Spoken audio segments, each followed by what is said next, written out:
bienvenue à Perspective Animée, la chaîne numéro 1 au monde de Perspective Animée. Donc, bienvenue tout le monde. Aujourd'hui, on va parler du chapitre 995 de One Piece. Ok, donc si vous êtes un fan de One Piece, des chapitres et tout, et que vous aimez les réactions live, je vous dirais d'aller voir la réaction de San One Wolf. Moi, je vais juste faire un peu une discussion par rapport à ça. C'est sur la chaîne, réaction, c'est dans les dernières vidéos. Si vous aimez aussi les prédictions de chapitres, voir si on avait raison, si on n'avait pas raison, vous pouvez aller voir ça. Il y en a une de moi, une de lui. Cadre rouge sur la vidéo prédiction, c'est moi. Cadre vert, c'est de San One Wolf. Et San One Wolf a réussi à guesser de quoi par rapport au chapitre dans sa prédiction. Donc, allez voir ça, c'est quand même très étonnant. Je vais vous le dire, ça va être quoi quand on va être rendu à en parler. Donc, c'est pas mal ça pour la chaîne, pour les perspectives publicité. Donc, passons perspective chapitre. Okay. Donc, finalement, moi, dans ma prédiction, j'ai dit, ah oui, on fait un home run, on fait le gros... Je fais des grosses prédictions et je m'étais dit on va commencer une mini-histoire de Cavendish. Et non, on a finalement commencé les demandes des lecteurs qui demandent des choses weird. Puis cette semaine, c'était Luffy qui veut décider d'étudier, mais qui finit par se lasser très rapidement. Ce qui était très le fun à voir que Oda, avec cette phrase-là, a décidé que Luffy faisait l'école avec des animaux. Donc, merci Oda pour cette fois-ci. C'est toujours des affaires de même avec Oda. C'est ridicule, ok? C'est la manière qu'il voit les choses. Mais c'est pour ça qu'on l'aime, parce qu'il y a une vision de la vie différente de la personne normale. Donc, on commence le chapitre avec Big Mama et Marco, qui étaient en train de se battre un peu. On voit que Marco est capable de brûler... le soleil. Le soleil de Big Mom. C'est quoi son nom? Prométhée. Capable de brûler Prométhée. Et ça s'en vient très intéressant, mais Big Mom a quand même l'air d'avoir quand même le dessus sur lui. Puis elle lui dit, je suis fucking forte, je suis plus forte que toi, Big. Puis là, il fait comme... Ok, bref. Puis elle tient par le cou, puis le Perospero, il est comme... Je vais te liner avec une flèche, puis une flèche de bonbons. J'essaie... moi personnellement, là, je veux pas juger trop Perospero, mais si je suis lui, j'ai un arc de bonbons, j'enligne une flèche, quelqu'un qui a Big Mom tient, c'est pourrait-tu qu'elle essaye d'attraper la flèche avec sa bouche pour la manger? Je dis ça, je dis rien, mais je dis juste que je pense que c'est pas la meilleure technique de tuer quelqu'un quand il est à côté de Big Mom. Tu sais, une flèche d'argent, une flèche de bonbons? Non, ok. Donc, il y a ça. Mais aussi, je pense le fait que par contre, c'est un phénix. Non, parce qu'il devait avoir le haki qui l'animait. Parce que j'allais dire, Marco, c'est un phénix avec le feu, il va juste brûler le bonbon, puis ça va. Hey. Rentrons pas dans des spécificités de même. Donc, c'est là qu'on voit que, dans le fond, ce qu'on avait théorisé quasiment toute la planète entière, que Carrot allait attraquer Perospero avec la Minx. Je sais pas si c'est une Minx chien ou reine, je pense que c'est un des deux. Je pense que c'est la chien. Donc, il l'attaque, tu sais. Puis là, il est comme... Puis là, il a de l'air vraiment en mauvais point, parce qu'ils ont de l'air solide de l'avoir terrassé. Tu sais, Sulong, c'est très fort aussi. Donc, il faut pas sous-estimer la force que le Sulong peut avoir sur quelqu'un. Mais je trouvais qu'il y a de quoi que je trouvais marrant par rapport à ça, parce qu'ils disent comme, c'est toi qui as tué Perospero. Puis il est juste comme, je l'ai tué, il s'est explosé devant moi, tu sais. Puis c'est quand même... Oui, il s'affrontait un peu, mais tu sais, de dire que Perospero a tué Pedro, je pense que c'est un peu tirer les choses par les cheveux, là, tu sais. Il était juste... Pedro a tué Pedro. C'est même ça se passe. Il a décidé de faire ça. Oui, il a aidé les Straws à s'en sortir, mais il y a personne là, qui l'a explosé à sa place. Là. C'est lui qui l'a fait. Donc, c'est ça, de dire que c'est Perospero qui l'a tué, c'est quand même...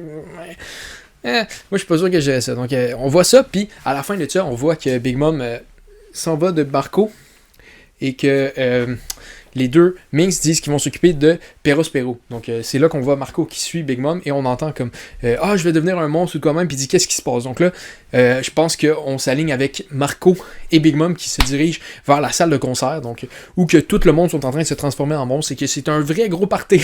Non, on peut voir ça. C'est quand même très impressionnant comme party. On voit Sanji et Zoro. Ils sont en train Sanji et Zoro. De quoi je parle? Pas Sanji, ok? Zoro et X-Drake qui attaquent Apu et Apu est en train de se défendre, tu sais. Puis ça, c'est quand même intéressant parce que Zoro il dit comme j'ai pas de temps, je vais aller me battre avec Kinemon pour aller avec Kaido. Est-ce que Zoro battra Kaido? Je sais pas. On verra parce qu'avec tout ce qui se passe en ce moment avec Wano, c'est tellement imprévisible. Je peux pas vous dire ce qui va se passer niveau combat. Donc, bref. Zoro et X-Drake s'affrontent et X-Drake fait juste dire « Je te déteste Apu depuis le début. » Et j'étais comme « Yes! Enfin quelqu'un qui a la même pensée que moi par rapport à Apu! » Ok, c'est tellement un design stupide. Puis je sais pas si vous avez déjà relu Sabaody, là, mais Apu fait des décisions d'imbécile, ok? C'est quand même très impressionnant. Je pense qu'il y a comme une prime de 100 quelques millions, puis il essaie d'affronter Kizaru ou de quoi de même. Je veux pas... Peut-être qu'il y a une plus grosse prime, mais vous relisez-le et regardez toutes ses actions. Il a l'air d'un complet débile, ok? Moi, j'ai jamais aimé. Depuis le début, j'étais comme X-Drake, t'es mon... Yes! T'es maintenant mon marine préféré. Ok? Ok, après Kobe, mais...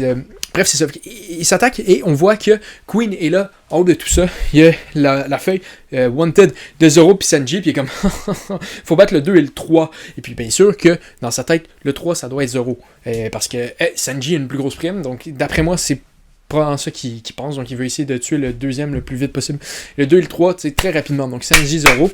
Donc il va falloir qu'il se prépare parce qu'il y a du monde qui vont s'en venir vers eux, c'est sûr. Peut-être Queen même, tu sais.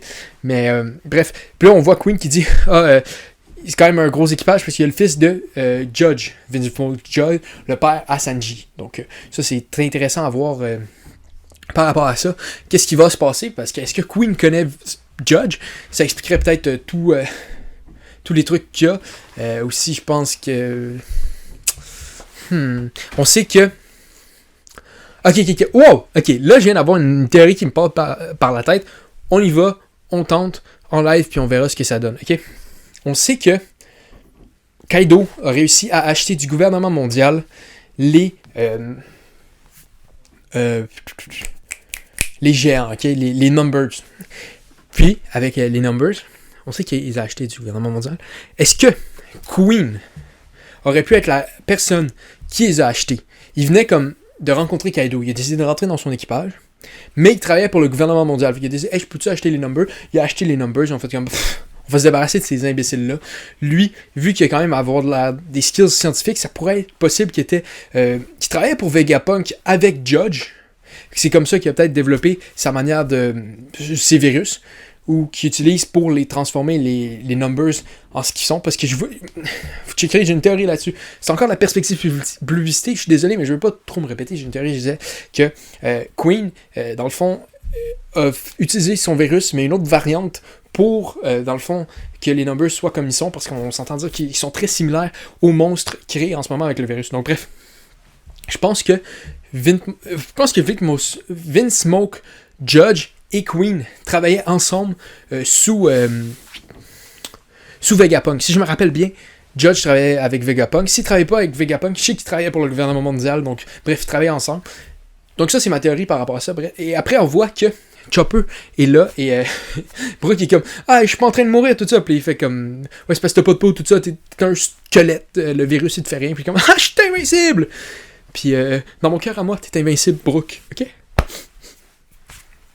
Donc Chopper, après on voit que son bras était en glace. Donc ça veut dire que le virus l'a atteint. Ça c'est assez intéressant, on va voir ce qui va se passer par rapport à ça.